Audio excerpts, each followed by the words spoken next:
A graça e a paz do Senhor Jesus seja com todos. Bom dia.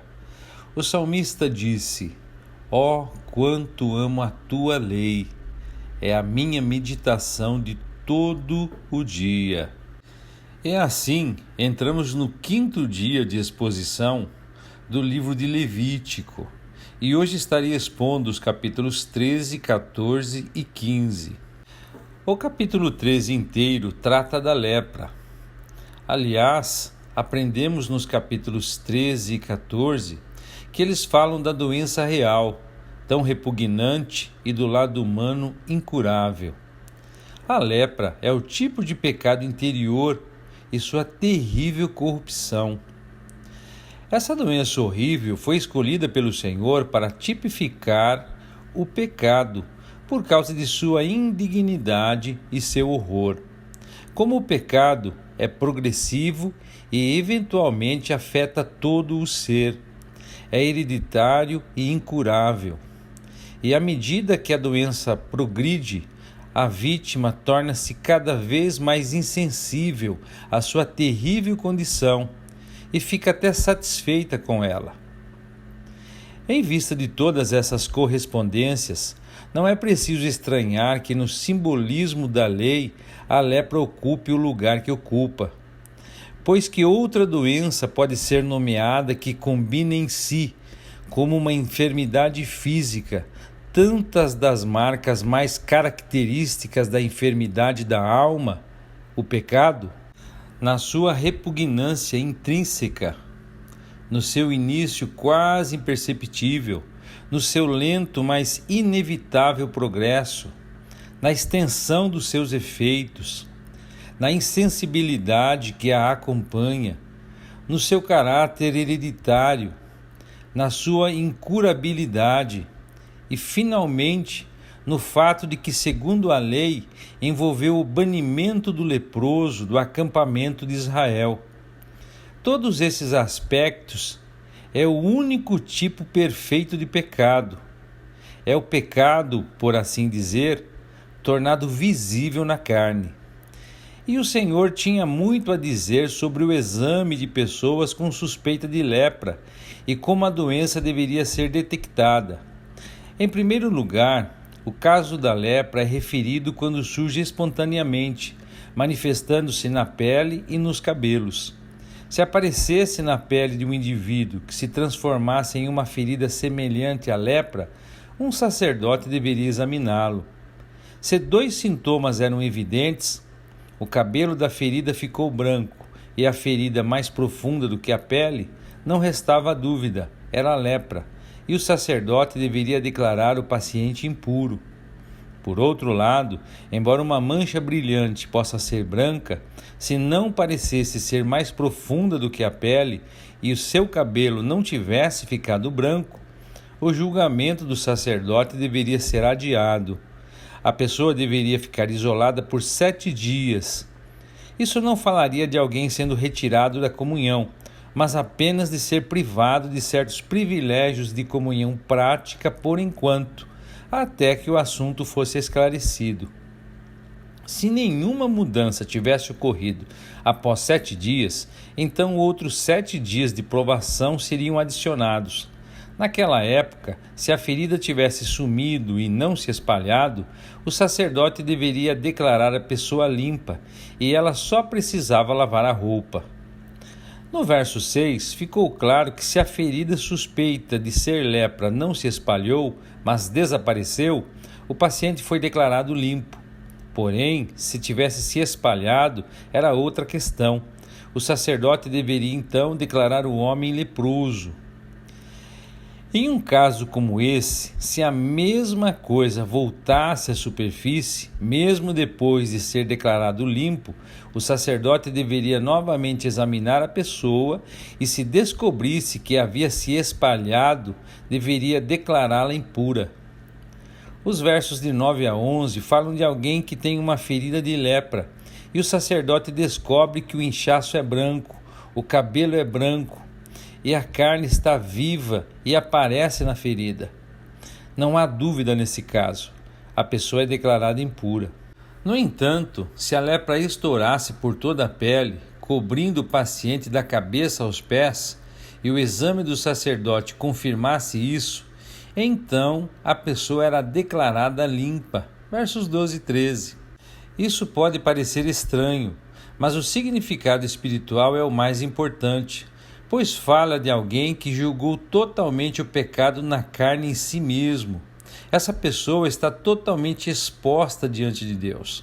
Mas um aviso é adicionado: se a carne viva aparecer na pessoa, ela então seria impura.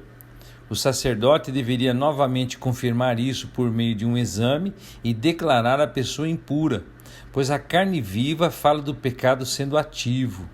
Mas isso poderia mudar novamente, se a carne viva desaparecesse e a ferida ficasse branca, caso em que o sacerdote deveria declarar o paciente limpo.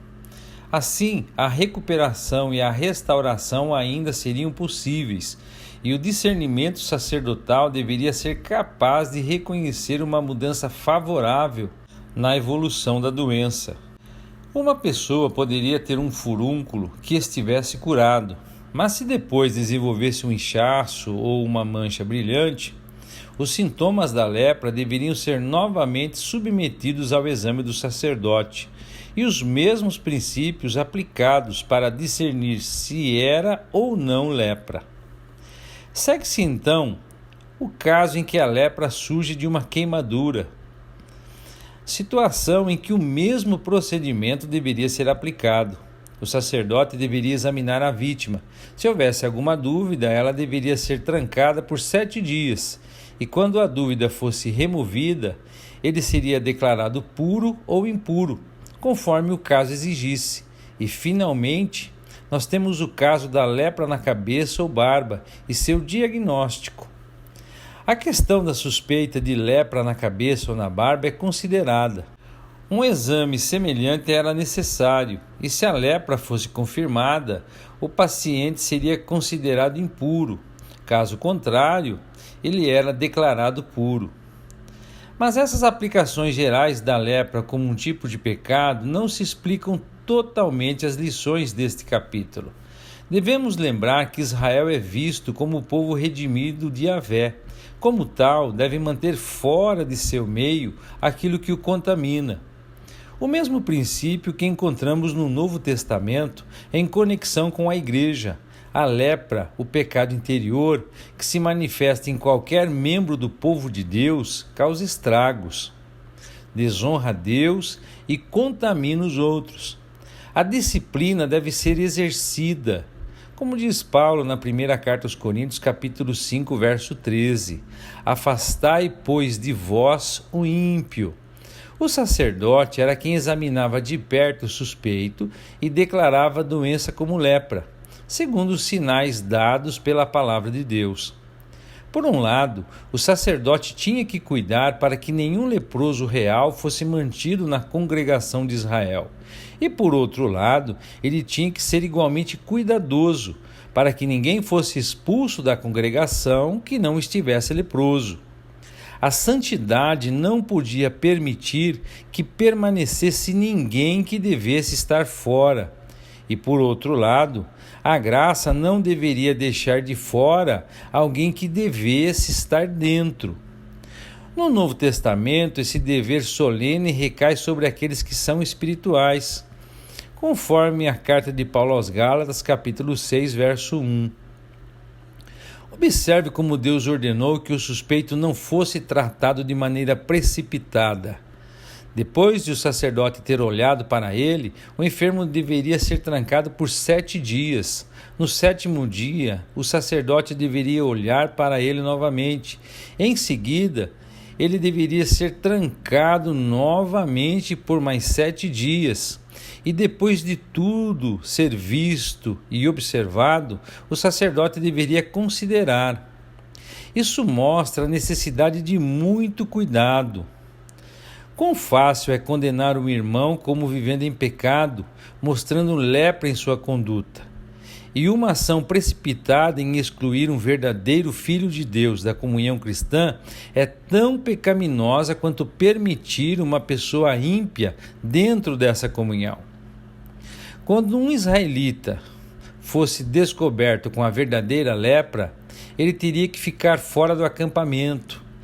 E o leproso em quem está a praga, segundo o texto, deveria rasgar as suas vestes, despentear seu cabelo e cobrir o lábio superior com uma cobertura, e ele clamaria: imundo, imundo.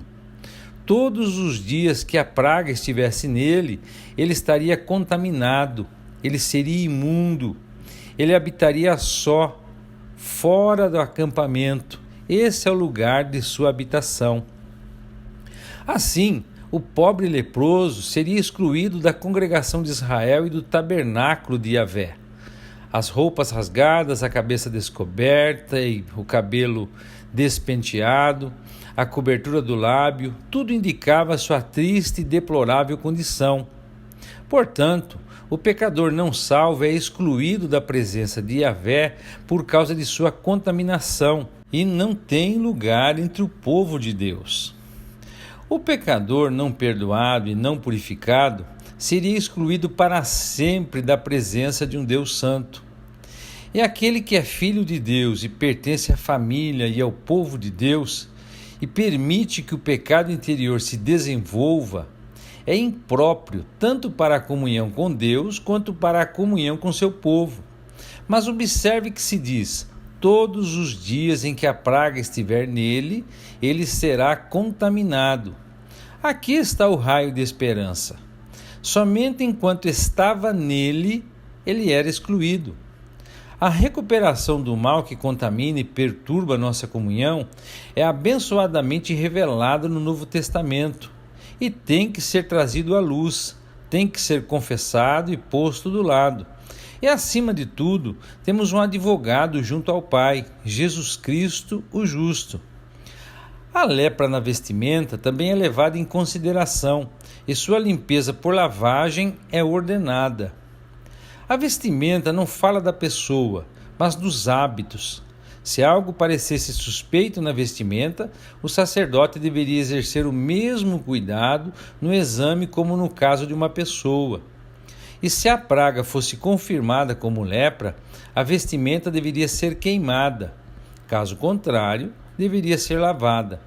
Portanto, devemos ter discernimento sacerdotal quanto a quaisquer hábitos que possamos adotar.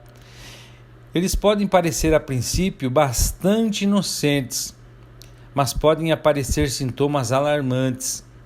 Se o hábito tem pecado claramente envolvido, devemos julgá-lo e recusá-lo totalmente. No capítulo 14, dos versos 1 a 57, o capítulo todo também, a purificação e a restauração do leproso são cheias de significado, prenunciando mais uma vez a obra abençoada de nosso Salvador. Duas partes desse cerimonial devem ser notadas em primeiro lugar. A primeira coisa a fazer foi restaurar o leproso entre o povo de quem ele havia sido expulso. A segunda parte da cerimônia o restaurou totalmente à comunhão com Deus. A primeira parte foi realizada no primeiro dia e a segunda parte no 8º dia. Uma distinção cuidadosa deve ser feita entre a cura e a purificação. Todas as cerimônias não poderiam curar o leproso. Só Yahvé poderia curar essa doença repulsiva. Mas após a cura, a limpeza e a restauração tinham que ser realizadas. No entanto, o que foi feito pelo leproso é a mais abençoada ilustração da obra de Jesus Cristo e do Evangelho, em que o pecador crente é salvo e o santo pecador limpo e restaurado. O leproso fora do acampamento não podia fazer nada por si mesmo. Ele estava desamparado e não conseguia se limpar. Tudo tinha que ser feito por ele. O sacerdote teve que dar início à sua limpeza e restauração. Ele teve que sair do acampamento para procurar o leproso. O leproso não podia ir ao sacerdote. O sacerdote tinha que ir até ele. Bem, podemos pensar aqui nele, que deixou a glória do Pai e veio a esta terra, o lugar do pecado e da vergonha, onde estavam os leprosos, excluídos da santa presença de Deus. Ele veio buscar e salvar o que estava perdido. 2 pássaros que o sacerdote ordenou que fossem tomados pelo leproso são um belo tipo de Cristo em sua morte, e Cristo ressuscitado dos mortos. O primeiro pássaro foi morto em um vaso de barro sobre água corrente. Isso também tipifica Cristo. O vaso de barro representa a humanidade de Cristo. A água corrente é o Espírito Santo, que o encheu e então se deu e derramou seu sangue precioso. E esse bendito sangue de expiação é o que purifica de todo pecado. E por causa desse sangue, o leproso pôde ser restaurado. O segundo pássaro não morreu, mas foi liberado para fazer uma viagem para o céu. O segundo pássaro foi mergulhado no sangue do pássaro que foi morto na água corrente. Esse pássaro tipifica Cristo em sua ressurreição. O pássaro em seu voo, com seu precioso símbolo, o sangue, tipifica Cristo em sua obra consumada, ressuscitado da sepultura e voltando de onde veio. Ele morreu por nossas ofensas e foi ressuscitado para a nossa justificação. Mas com a ave viva também se usava a madeira de cedro, o escarlate e o isopo. Estes, com o pássaro vivo, foram mergulhados no sangue. E o que essas coisas significam? Escarlate é a cor brilhante e cintilante, que tipifica a glória do mundo. A madeira de cedro representa tudo o que há de exaltado e digno na humanidade, enquanto o isopo é o oposto, falando dos mais humildes da humanidade. Quer sejam altos ou baixos, ricos ou pobres, a obra de Cristo foi necessária para todos e suficiente para todos.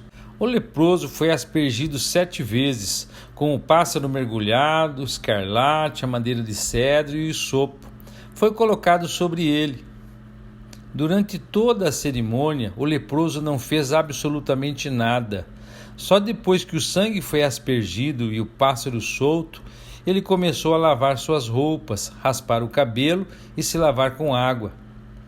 Depois de sermos salvos e limpos, devemos ir à palavra e limpar por ela nossos hábitos e nossos caminhos. A segunda parte da cerimônia, no 8º dia, devolveu ao leproso completamente seus privilégios. Tudo é feito novamente diante do Senhor. Uma frase faltando na primeira parte da cerimônia, mas repetidamente mencionada aqui na segunda parte. A oferta pela transgressão ocupa o lugar de destaque, e o sangue do cordeiro era posto na orelha direita, no polegar da mão direita e no dedão do pé direito. O significado simbólico é claro: o ouvido é limpo e restaurado para ouvir a palavra, a mão para servir e o pé para andar nos caminhos de Deus. O sangue da expiação em seu poder purificador é, portanto, abençoadamente pronunciado nessa cerimônia. Tem o mesmo significado que tinha na consagração dos sacerdotes. O leproso era como alguém que saiu do reino da morte, da corrupção, para se tornar novamente um membro da nação sacerdotal. O óleo era então colocado sobre o sangue. Onde estava o sangue, o óleo também foi aplicado. A obra do Espírito Santo na santificação do pecador redimido é tipificada por esta unção. O óleo foi então derramado sobre ele, o tipo da unção do santo, que está sobre todos os que são redimidos pelo sangue. Mas ainda há outra lição relacionada com isso: a demora na aceitação total do leproso, curado e purificado, e sua plena restituição e apresentação perante o Senhor no 8º dia tem um significado mais profundo. O 8º dia na palavra de Deus representa a ressurreição e a nova criação. Estamos agora como seu povo redimido, curado e limpo, mas ainda não na presença imediata do Senhor. Os 7 dias que o leproso purificado teve que esperar por sua plena restauração e para entrar, tipificam nossa vida aqui na terra, esperando pelo 8º dia, a manhã bendita, quando o Senhor vier, e nós teremos uma redenção então completa e apareceremos em sua presença para contemplar a sua glória. O 8º dia chegou e foi impossível para o leproso, sobre quem o sangue do pássaro do sacrifício foi aspergido, ser impedido de chegar na presença do Senhor e receber as bênçãos da redenção completa. Mas nós também não podemos esquecer Israel tipificado em toda essa cerimônia. Israel é cego e é como um leproso. Eles estão de fora e separados de Yahvé por causa de sua condição. Mas no futuro, o remanescente de Israel será purificado e então aguardará aquela restauração completa que Deus, em seu gracioso propósito, lhes prometeu. Em seguida, segue-se uma descrição da praga da lepra em uma casa. A lepra, como outras doenças, é causada por bactérias. Essas bactérias existentes no corpo da vítima também podem existir fora do corpo e, em condições favoráveis, principalmente no escuro, podem se multiplicar rapidamente, espalhando a infecção por uma causa e todo o seu conteúdo. A lepra em uma casa tipifica a presença e a atuação do pecado no lugar onde o homem tem sua morada, ou seja, a criação material de Deus. Então, depois de um exame minucioso pelo sacerdote, se ela fosse considerada imunda, deveria ser demolida e seus restos levados para fora da cidade e depositados em um lugar imundo. Porém, se fosse considerada limpa, para a limpeza da casa, a mesma cerimônia com os 2 pássaros seria realizada e a casa seria purificada pela aspersão do sangue. Isso é típico da obra de Jesus Cristo. No capítulo 15, dos versos 1 a 33, ou seja, todo o capítulo, ele mostra a deplorável condição física em que o homem foi mergulhado pelo pecado. As questões mencionadas eram, portanto, uma evidência da presença do pecado na natureza do homem, como a maldição que estava sobre ele, e constitui o homem e a mulher impuros aos olhos de Deus. Não apenas ações das quais podemos nos abster, mas operações da natureza que não podemos evitar, igualmente, podem nos contaminar e profanar de tal maneira e grau que requer uma purificação através da água e do sangue expiatório de uma oferta pelo pecado. Não se podia evitar as contaminações mencionadas nesse capítulo, mas isso não fazia diferença. Qualquer homem que tivesse fluxo corporal, enquanto ele não cessasse, estaria impuro, como também tudo em que ele tocasse. Da mesma forma, a mulher que tivesse fluxo menstrual ou outro fluxo de sangue que não seja a menstruação normal, enquanto esse sangramento durasse, ela estaria impura. Mais uma vez, aprendemos que a natureza humana é a fonte sempre fluente de impureza. Está irremediavelmente contaminada, e não apenas contaminada, mas seu próprio toque transmite essa contaminação. Mas o sangue e a água cobrem tudo isso. Deve-se notar que a água e as diferentes aplicações dela são constantemente mencionadas ao longo deste capítulo. A água sempre tipifica a palavra pela qual nosso caminho deve ser purificado. A cerimônia de purificação em ambos os casos são iguais. E diz: quando o sangramento parar, contará-se 7 dias e depois estariam cerimonialmente puros.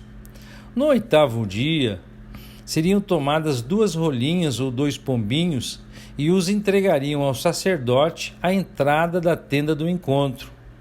O sacerdote apresentaria uma das aves como oferta pelo pecado e a outra como holocausto. Desse modo, o sacerdote faria expiação por eles diante do Senhor por causa da impureza cerimonial, causada tanto pelo fluxo no caso do homem, como do sangramento no caso da mulher.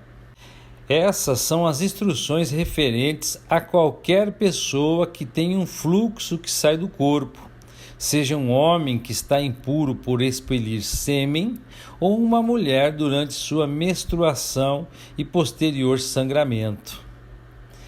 É assim, amados, concluímos a exposição de hoje. Mas, irmãos, alguma vez vocês já se haviam visto como leprosos, completamente isolados se consumindo aos poucos, carcomidos, completamente sem esperança. Gostando ou não, nós éramos assim. Mas apesar disso, da nossa condição miserável, o Senhor nos amou e nos salvou. E qual é a única reação que podemos manifestar? Somente, e única e exclusivamente somente, podemos expressar nossa gratidão. Que o Eterno nos abençoe e até amanhã, se Deus quiser.